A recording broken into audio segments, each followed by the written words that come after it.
यायचंय. सर्वांनी समोर या. सर्व युवकांना विनंती आहे, कळकळीची विनंती आहे, तुमची छोटी बहीण म्हणून सांगते, विनंतीपूर्वक सांगते, समोर येऊन बसा.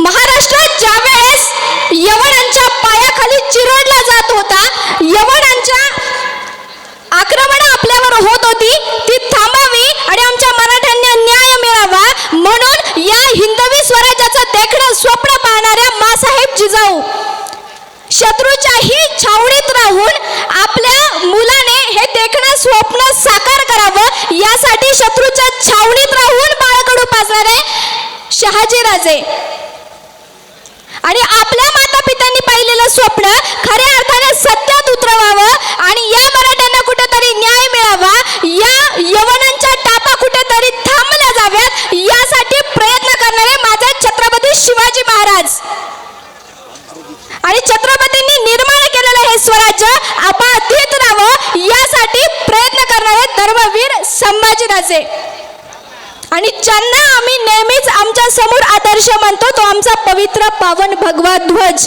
सर्वांना मी त्रिवार मानाचं वंदन करते आणि माझ्या वक्तव्यास प्रारंभ करते.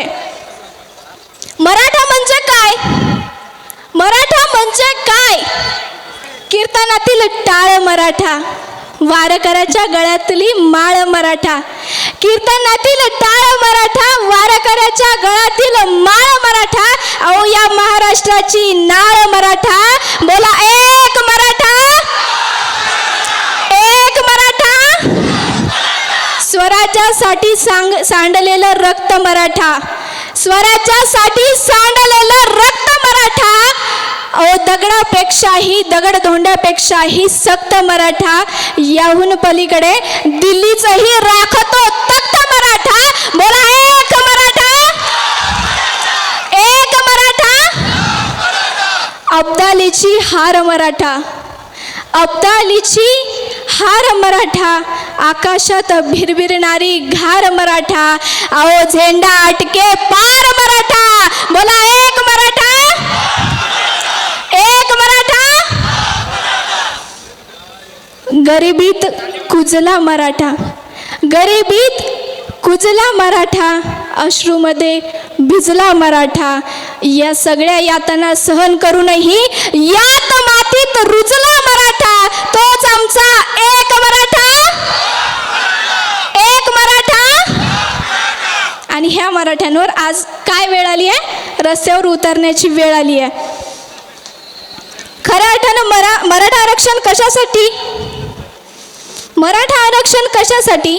डॉक्टर बाबासाहेब आंबेडकरांनी आरक्षण त्यावेळेस लागू केलं, आरक्षणाचे नियम लागू केले. ते खऱ्या अर्थानं योग्य होते का?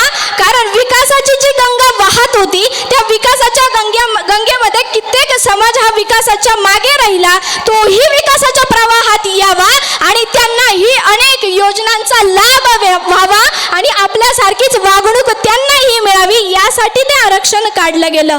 परंतु 2014 नंतर किंवा स्वातंत्र्यानंतर आणि त्यातले त्यात 2014 नंतरचा जर इतिहास आपण पाहिला तर खऱ्या अर्थानं सगळेच विकासाच्या प्रवाहाच्या या गंगेत वाहिले गेले. परंतु 2023चा इतिहास जर पाहिला तर या विकासाच्या गंगेत सगळ्यात मागे जो कोणी राहिला असेल तो आपला मराठा. आणि यासाठी मनोज जरांगे साहेबांनी एवढा मोठा त्याग केला आणि त्यासाठीच आज भरवली गेली ही त्यांची सभा. छत्रपतींचा इतिहास डोळ्यासमोर ठेवा. ज्यावेळेस आपल्या या राष्ट्रात, या महाराष्ट्रामध्ये, या राज्यामध्ये अशा काही घटना घडतात आणि या घटना डोळ्यासमोर आल्यानंतर प्रत्येक वेळेस प्रत्येक क्षणाला, प्रत्येक सेकंदाला छत्रपती शिवाजी महाराजांचा इतिहास उभा राहतो. इतिहासातला खूप गोड प्रसंग. एक छत्रपती शिवाजी महाराजांनी शाहिस्ते खानाची बोटं कापलेली प्रसंग सर्वांना माहिती आहे ना? शाहिस्ते खानाची बोटं छत्रपती शिवाजी राजांनी कापली होती. छत्रपती शिवाजी महाराजांनी त्याच मिनिटाला, त्याच वेळेला अख्खा उभा शाहिस्ते खान उभा फाडला असता, त्याला आडवा केला असता. पण शाहिस्ते खान त्यांच्या बेगमच्या छावणीत घुसला म्हणून तो वाचला. ज्यावेळेस शाहिस्ते खानाची बोटं छाटली गेली त्यावेळेस त्यानंतरचा घडलेला इतिहास स्वतः शाहिस्ते खान लिहितो. अहो, शाहिस्ते खानाने सांगून ठेवलं की माझी बहीण माझ्याकडे परत आली की तिने सांगितलं की सरकार गजब हो गया सरकार, गजब हो गया, वो नरादम सिवा मेरी छोटी बेटी को उठा कर ले गया, गजब हो गया. आणि त्यावेळेस शत्रू असून सुद्धा शाहिस्ते खान सांगतोय ना पगली ना वो सिवा किसी की गर्दन न मार सकता है, किसी की उंगली काट सकता है, वो सिवा किसी की गर्दन मार सकता है, किसी की उंगली काट सकता है, लेकिन किसी की माँ या बेटी के ऊपर कभी हात नहीं डाल सकता. अहो, हा मराठ्यांचा इतिहास त्या शत्रूंना माहित होता. शत्रूंना सुद्धा या मराठ्याच्या इतिहासाची शाश्वती होती. पण माझ्या याच महाराष्ट्राला, या स्वराज्याला असा काय कलंक लागला आणि अशी काय नजर लागली की ज्या महिला हक्काच्या मागणीसाठी रस्त्यावर उतरल्या त्यांच्यावर लाठीचार्ज करण्यात आला? असं काय झालं की त्यांच्यावर गोळ्या झाडण्यात आल्या? अहो, हाच महाराष्ट्र होता ज्या काळात छत्रपती शिवाजी महाराज विरोधकांच्या स्त्रियांना सुद्धा चोळी बांगडीने त्यांची बोलवण करत होते, त्यांना आईचा सन्मान देत होते. आणि ज्या ठिकाणी महिला लढण्यासाठी समोर येईल ना त्या ठिकाणी जागेवर युद्ध थांबवलं जात होतं, कारण महिला समोर आहे तिचा आदर सन्मान व्हावा म्हणून. आणि इथे तर आम्ही आमच्या हक्कांसाठी लढतोय. आमच्या महिला रस्त्यावर उतरल्या त्या आमच्या हक्कासाठी उतरल्यात आणि हक्क मागत असतानाही त्यांच्यावर लाठीचार्ज झाला. सगळ्यात मोठी लज्जास्पद बाब आहे. आणि त्याच्याहून लज्जास्पद बाब म्हणजे एवढं होऊनही पोलीस प्रशासनाच्या बाजूने बोललं गेलं, माझ्या मायमातांच्या बाजूने बोललं गेलं नाही, हे त्याहून जास्त लज्जास्पद बाब आहे.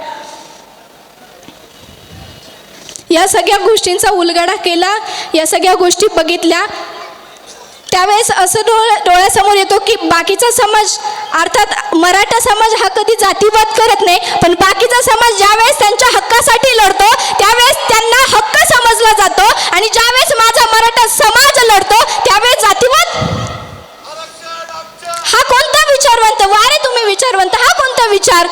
ज्यावेळेस बाकीचे लढतात त्यावेळेस तुम्ही त्याला हक्क म्हणतात आणि ज्यावेळेस आम्ही लढतो त्यावेळेस जातीवाद होतो. आम्ही तुमच्याकडे कुठल्याही प्रकारची भीक मागत नाहीये. आम्ही ना तुमचे बंगले मागतो, ना तुमची दौलत, ना तुमचे सातबारे. आम्ही फक्त मागतोय आमचा हक्क आणि तो आम्ही घेऊन राहणारच.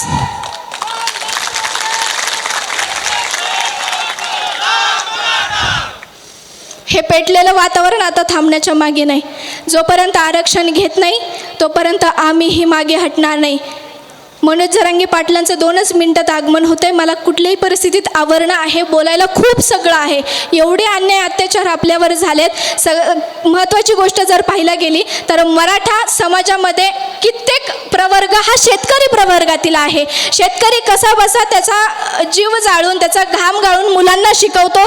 मुलंही चांगल्या मार्क्सने पास होतात, तरीही त्यांना बेरोजगार म्हणून फिरावं लागतं. हा सगळ्यात मोठा अन्याय शिक्षण व्यवस्थेमध्ये आरक्षण असण्याबाबत होतो. अशा कित्येक गोष्टी तुम्हाला साहेबांकडनं, मनोज जरांगे सरांकडनं ऐकायला भेटतीलच. पण शेवट मी जाता जाता आता एवढंच म्हणेल की पाणी आलंय हातातोंडापर्यंत, पाणी आलंय गळ्यापर्यंत, आता तुला हातपाय हलवलेच पाहिजे. पाणी आलंय गळ्यापर्यंत, आता हातपाय हलवलेच पाहिजे. अरे मराठ्याच्या पोरा, आता तुला लढलंच पाहिजे. अरे मराठ्याच्या पोरा, आता तुला लढलंच पाहिजे.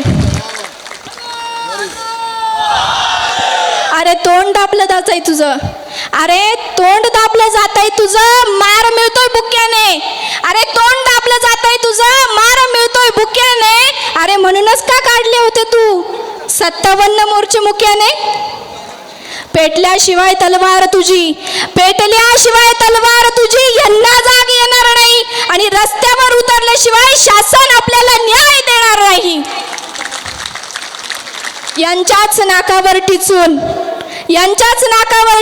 यांच्याशी लढलं पाहिजे. अरे मराठ्याच्या पोरा, आता तुला लढलंच पाहिजे आणि लढलंच पाहिजे.